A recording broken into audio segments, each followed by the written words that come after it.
ജയം ആയിരുന്നു ലക്ഷ്യമെങ്കിൽ ബി.ജെ.പി. നിർത്തേണ്ടിയിരുന്നത് പ്രൊഫസർ ടി.ജെ. ജോസഫിനെ.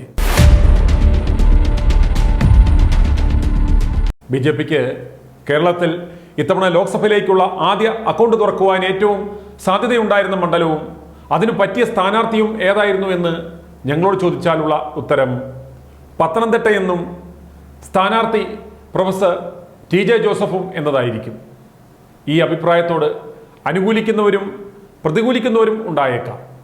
തൃശ്ശൂരിൽ സുരേഷ് ഗോപി ഉണ്ടാക്കിയെടുത്ത തരംഗം വെറും PR ക്യാമ്പയിൻ കൊണ്ട് മാത്രമാണ്. അത് കുമിള പോലെയാണ്, പ്രവചനാതീതമാണ്. തൃശ്ശൂർ ഞാൻ നേരത്തെ ബുക്ക് ചെയ്തതാണ്, അതുകൊണ്ട് തൃശ്ശൂർകാർ അത് എനിക്ക് തന്നേ പറ്റൂ, അതെൻ്റെ അവകാശമാണ് എന്ന് പറയുന്നതും, വടക്കനാഥ ക്ഷേത്രത്തിൻ്റെ മുന്നിൽ 2 കൊല്ലം ഭിക്ഷയെടുത്തവൻ ഞാൻ ഇരുന്നിടം എൻ്റെയാണ്, എനിക്കത് തന്നേ പറ്റൂ, അതെൻ്റെ അവകാശമാണ് എന്ന് പറയുന്നത് പോലെയാണ്. എന്തുകൊണ്ടാണ് ഞങ്ങൾ ഇപ്രകാരം ഒരു അഭിപ്രായം പറഞ്ഞതെന്ന് വിശദമാക്കാം.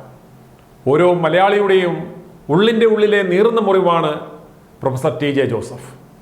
13 വർഷം മുമ്പായിരുന്നു ചോദ്യപേപ്പർ വിവാദവും തുടർന്ന് കൈവിട്ടലടക്കമുള്ള സംഭവങ്ങളും ഉണ്ടായത്. നമുക്കറിയാം. കൃത്യമായി പറഞ്ഞാൽ 2010 ജൂലൈ 4-ന് പ്രവാചക നിന്ദ പരാമർശം ഉണ്ടായെന്ന് ആരോപിച്ചായിരുന്നു പോപ്പുലർ ഫ്രണ്ട് പ്രവർത്തകർ തൊടുപുഴ ന്യൂമാൻ കോളേജിലെ പ്രൊഫസറായിരുന്ന ടി.ജെ. ജോസഫിനെ ആക്രമിക്കുകയും അദ്ദേഹത്തിൻ്റെ വലത് കൈ വെട്ടിയെടുക്കുകയും ചെയ്തത്. കേസിൽ 54 പേരെ പ്രതിപട്ടികയിൽ ഉൾപ്പെടുത്തി 13 പേരെ ശിക്ഷിക്കുകയും ചെയ്തിട്ടും വർഷം 13 കഴിഞ്ഞിട്ടും ഇടതുപക്ഷത്തിൻ്റെ ഇരട്ടത്താപ്പിലും സംരക്ഷണത്തിലും മുഖ്യപ്രതി സവാദിനെ പോലീസിന് പിടികൂടാനായിരുന്നില്ല.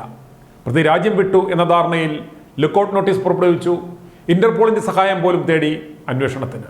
ഒടുവിൽ NIA കഴിഞ്ഞ മാസം കണ്ണൂർ മട്ടന്നൂരിലെ ബേരത്ത് മരപ്പണി ചെയ്തു വരികയായിരുന്ന സവാദിനെ അർദ്ധരാത്രിയിൽ വാടക വീട്ടിൽ കയറി അറസ്റ്റ് ചെയ്തു.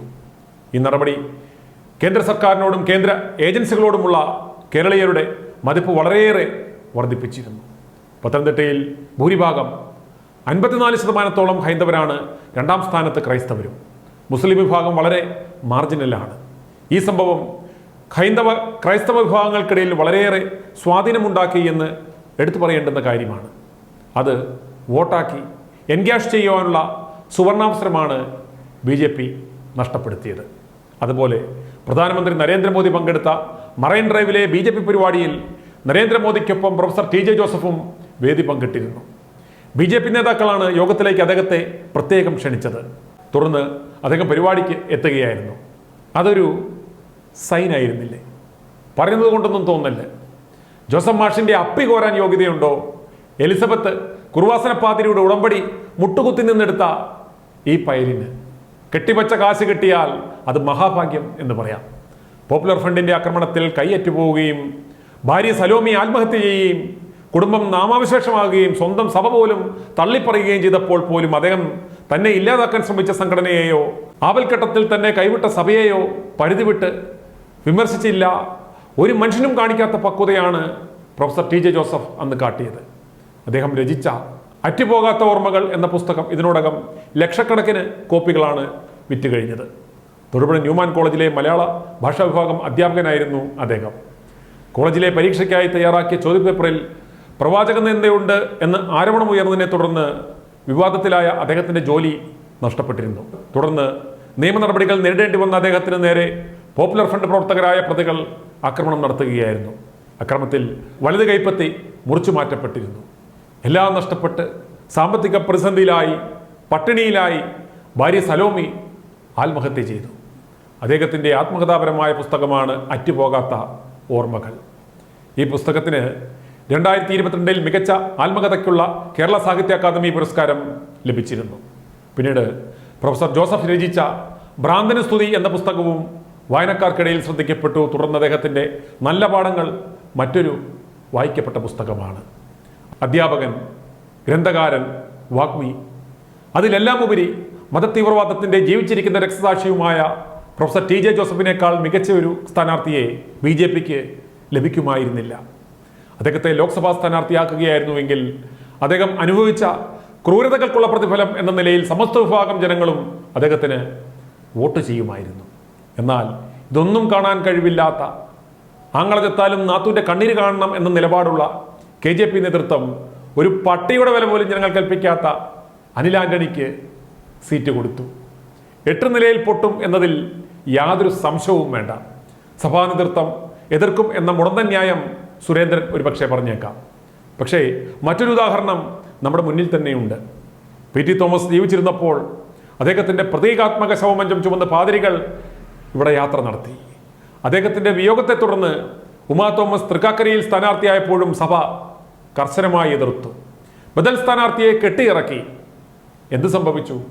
സഭയെ വിശ്വാസികൾ മുണ്ടുപൊക്കി കാണിച്ചു. ഉമാ തോമസിനെ വൻപിച്ച ഭൂരിപക്ഷത്തിൽ വിജയിപ്പിച്ചു. അതുപോലെ ഇവിടെയും സംഭവിക്കുമായിരുന്നു. സഭാപിതാക്കന്മാർക്ക് വിശ്വാസികൾ യാതൊരു വിലയും ഇക്കാര്യത്തിൽ കൊടുക്കില്ല എന്നുറപ്പാണ്. അനിലിനെ ആർക്കും അറിയില്ല എന്ന് പി സി പറഞ്ഞത് വളരെ മാന്യമായ പ്രയോഗമായി പോയി. പി സിക്ക് ഈ യാഥാർത്ഥ്യം ഇത്ര മാന്യമായി എങ്ങനെ പറയുവാൻ സാധിച്ചു എന്നതാണ് അത്ഭുതം. പി സി ചോദിക്കേണ്ടിരുന്ന ചോദ്യം അയ്യേ ഈ മറ്റേ ആരെങ്കിലും അറിയുമോ, ആരെങ്കിലും വോട്ട് കൊടുക്കുമോ എന്നതായിരുന്നു. ഇതിപ്പോൾ ചോദിച്ചതിന് പി സിക്ക് നേരെ BJP നേതൃത്വം കണ്ണുരുട്ടിരിക്കുകയാണ്. ഇനിയും നവാട്ടം നടത്തിയാൽ എടുത്ത് അയ്യത്ത് കളയുമെന്ന് പറഞ്ഞു കഴിഞ്ഞു. വേറൊരു പോക്കടവുമില്ലാത്തത് കൊണ്ട് ചെക്കൻ ഇന്ന് പി സിയെ കാണും. പി സി കെട്ടിപ്പിടിച്ച് പറയും, എനിക്ക് പിറക്കാതെ പോയ മോനാടാ നീ എന്ന്. എന്നിട്ട് മനസ്സിൽ തള്ളക്കി വിളിച്ച് പുറകെ പോകും ഭ്രാഗിക്കൊണ്ട്. അനിൽ ആന്റണി എന്ന സ്കോപ്ലെസ് ചെക്കനെ സുരേന്ദ്രൻ കൊണ്ട് നൂലിൽ കെട്ടി ഇറക്കിയത് ഇവിടെ നിന്ന് അവൻ തോക്കുന്നതോടെ അവൻ്റെ കഥ കഴിയും. സ്ഥാനാർത്ഥിയാകുവാൻ പറ്റാത്തതോടെ പി സി തനി കുണം കാണിക്കും. പി സിയെയും എടുത്ത് ചുമരിൽ തൂക്കും. ഒരു പടിക്ക് 2 പക്ഷി. പക്ഷേ പി സി ജോർജിൻ്റെ അനുയായികൾ ഇപ്പോൾ തന്നെ പിണറായിയുമായി സഖ്യമുണ്ടാക്കി എന്നാണ് അറിയുവാൻ കഴിഞ്ഞിരിക്കുന്നത്. അവർ തോമസ് ഐസക്കിന് വോട്ട് കുത്തും. അനിൽ ആന്റണിയെ വെറുക്കുന്നവരും മറ്റു മുന്നണികൾക്ക് വോട്ട് ചെയ്യും. ചുരുക്കം പറഞ്ഞാൽ BJPക്ക് കനത്ത പരാജയമുണ്ടാകുകയും ചെയ്യും. അതാണ് പത്തനംതിട്ടയിൽ സംഭവിക്കുവാൻ പോകുന്നത്. i2i News, an eye for truth.